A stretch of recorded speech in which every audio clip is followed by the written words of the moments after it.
Hey guys, Dan Harrison. I'm the president of the Cottage Grove Athletics Association, and today I'm sitting down with Mayor Myron Bailey, and we're going to be talking a little bit about the community center, which is a big bonus, hopefully, for our Cottage Grove Athletic Association coming up. We need you to get out and vote yes on November 2nd, I believe. That is correct, yep. And so what I thought I would do, we'll be sitting down with some people and getting some messages out to you about the community center and what we see as the advantage for us as association members and your kids.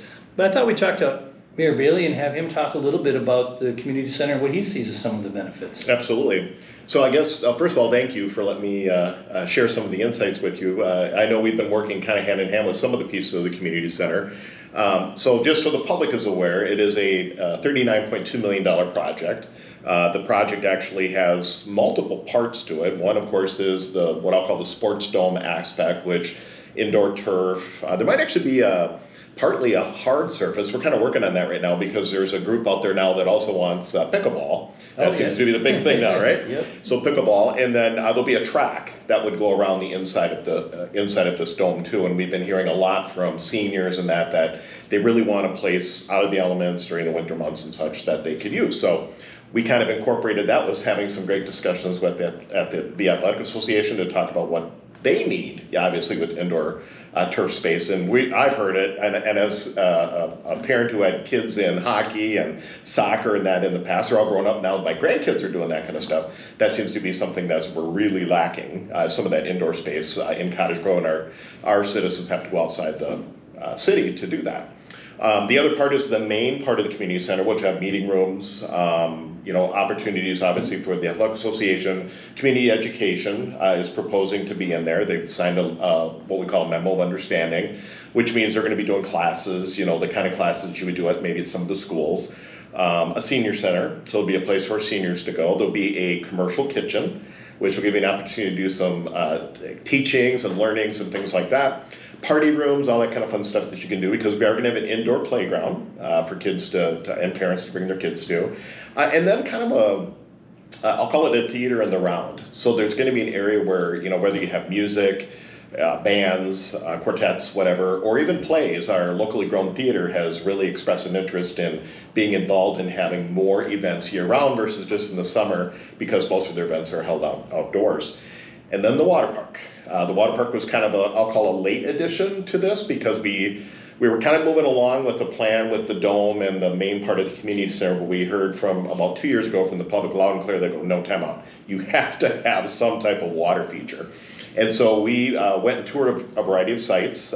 We kind of mirrored our proposal that we have today, similar to New Hope. New Hope just put in a new water park with a lap pool, slides, zero depth entry, climbing walls, zip lines, a lazy river, all of those kind of things. So we incorporated that into this proposal, which is before the voters, or will be before the voters on November 2nd.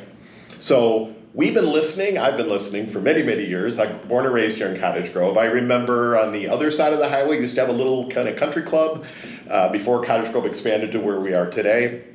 It used to be, in essence, two pools there. There was kind of a bigger pool, just a basic pool, and then a little wading pool. And back then, that was fine. That's what everybody wanted. But as you know, with sports and everything else, things change over the years. I used to play hockey outdoors, though some people still practice outdoors and such. And every once in a while, we have our professionals that like to do these outdoor classics.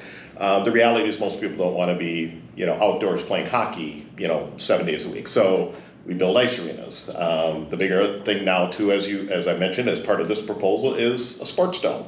A lot of people want to do year-round sports now, so there's an opportunity, whether it's baseball, softball, soccer, lacrosse, you name it, opportunities for people to be able to get indoors in inclement weather or bad months in the winter and utilize that facility. And then, of course, water parks is what we're looking at in this case, is something that would be outdoors. Yes, it's only seasonal, but believe me, there is a huge difference in cost and how much subsidy that the city would have to put in to have an outdoor versus indoor park at this point. Excellent. Yeah. I know for our point of view that indoor dome space is amazing, because we have people traveling all around and consistently asking for more and more space, and it's just impossible with, again, winter here crushes all the space inside of the gyms. This space should be nice for our soccer, football, baseball, basketball, softball. Anybody who hockey doing off-season training, lacrosse. I know that we're talking about putting in some batting cages on Absolutely. the ends Yep. as a partnership, and it'll be a good opportunity for people to be there. And I think, I sell homes as well, and I think it's something also that kind of modernizes our community a little bit, don't you think? Absolutely. What we hear from new citizens that are moving into Cottage Grove, and frankly, some of the people that are moving back to Cottage Grove with some of these new opportunities for housing that we provided, is they miss or they want a place to gather. They want, whether it's an indoor play area, or whether it's a swimming feature, so they don't have to go to Egan or Shoreview or Apple Valley. The fact is, they would love to stay local, but we haven't had that opportunity. This would give that opportunity. It keeps our tax dollars local. It keeps our community vibrant. I would also tell you that pending the outcome of this referendum question, we do have multiple developers that are waiting to see, because there's multiple developers that want to develop that area down there, which, by the way, for the public, it's the area by Walmart, but it's up higher near the entrance to the Ravine Park is where we're proposing this community center. And if that's the case, we expect closings to happen very quickly. And we're not talking all housing. There is going to be some housing above the hill, but we're talking commercial, we're talking restaurants, we're talking entertainment, those kind of things. We literally have had people in town, just as a matter of fact, in the last week, from whenever this is going to be taping, but so I'll say early to mid-October, that are out looking at sites, and they're looking down there and they're going, oh, so this is what the road's going to be like, and if this community center passes, it's going to be up here. So they're all looking, going, okay, I want to be over here, I want to be over here. So a lot of the things that the public are asking, put aside the community center piece, which everybody's asking, a lot of people are asking for. There's going to be more opportunities for restaurants and things like that too. So this is kind of it's a big deal, and believe me, I get it's an expensive project, $39.2 million. But I think it's really going to set Cottage Grove apart, which I think is what you're saying too. Most other communities that are either our size or a little bit larger or want to be our size have these facilities already in them. So we want to make sure that our citizens don't have to leave Cottage Grove to get some of those amenities they've been asking for.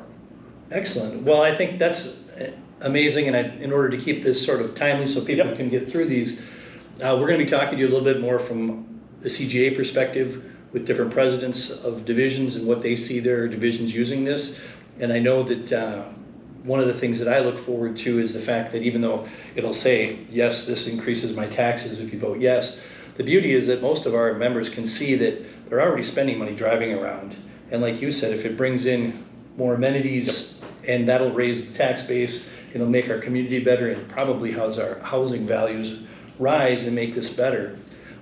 Just quick for people, where can they find some more information if they're looking to find more about this? Absolutely. And haven't heard as much about it? If you want to go to the city's website, you can go to cottagegrovemn.org and go to that website, and there's a link on there for community center. So everything from the pictures to the data, all the information that we're sharing. We're continuing to gather, and there's a link on there too. So if people have questions, we're getting some good questions in, and we're going to be actually having an event, multiple events, where we're going to be doing some Facebook Live events. And if you wonder about something or have a question about something, go to that site, check it out. If you have a question, email it to the city, or frankly, you can email me. I mean, I'm very open and honest, and I'm available. So whether it's through Facebook or an email or a phone call, I'll be more than happy. And if I can't answer the question, I'll find somebody who can. Excellent. Yeah. Well, I appreciate you taking the time and talking with us. You got it. Folks, if you have questions that I can answer, if you have an opinion, November 2nd, it's important that this is an off election, so it's the short turnout, Yes. But it's important that we get out and vote yes, those of us who are for it, and push this through and help us modernize our community. And then from a selfish standpoint, help CGAA. We'll be in a situation where we can have your kids practicing locally rather than driving to West St. Paul or Woodbury or Shoreview or wherever else people are going these days. So thanks a lot. Have a great evening. Thank you.